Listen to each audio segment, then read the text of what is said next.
Kuid kõige meelsamini pakuvad erakonnad oma metseenile rahapesu võimalust. Kuidas säärasel juhul jõuab raha erakonna kassasse? Ainult sularaha. Rahastaja toob raha mõne erakonna liikme kätte, kes teeb seejärel sissemakse erakonna kassasse. Seda skeemi kasutavad kõik erakonnad.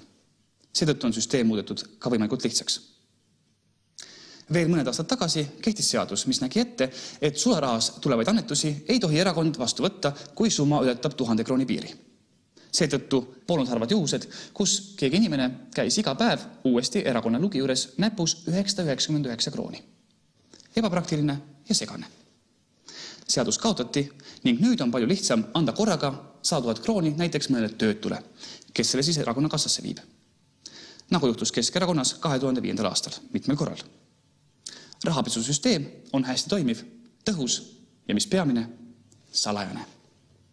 Keegi ei saa teada, kes on tegelikult raha taga ning kellele erakond teene võlgu. Ent kuidas ettevõtjalt raha küsida? Siin on mõned lihtsad reeglid. Esimene kuldreegel. Raha ei tohi küsida partei esimees, vaid partei peasekretär. Nagu näiteks Kristen Michal Reformierakonnast. Miks on see nii? Esimees, peasekretär, sitt. Sitt tõuseb, kuid jääb alati pidama peasekretäri juurde. Nii ei saa erakonna esimees kunagi teada ebaseaduslikest tehingutest ning võib avalikkusele alati tõttu öelda. Ma ei teadnud midagi. Teine reegel.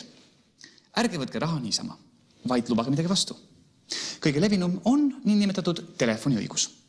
Erakonna suurrahastajal on alati õigus otse helistada partei esimehele ning kurtama muret. Tõsi, siin on viimastel aastatel toimunud põlvkondlikud nihked. Vanemad poliitikas olijad, näiteks Savisaar, täidavad omapoolsed lubadused. Nooremad, nagu näiteks Res Publica äraostmatud, aga mingeid garantiisid ei anna. Nüüd mõned praktilised näpunäited. Kohtuge suurerimehega kusagil söögikohas, näiteks lõunalauas. See loob hea meeleolu. Teiseks, ärge kasutage otseseid ähvardusi. Eelistage muretut ja lõtva maneeri. Kuna teid võidakse pealt kuulata, siis kasutage kindlasti kodeeritud keelt. Näiteks on laialt levinud väljend too paar õuna, kus õun tähendab 1 000 000 krooni. Või ka veidi humoorikam, muu mõlemas silmas särab üks tuluke. Ent kui palju küsida? Siin kehtib üks lihtne põhimõte, mille ühe Eesti erakonna tippjuht on sõnastanud järgmiselt. Küsida tuleb nii, et endal ka häbi on.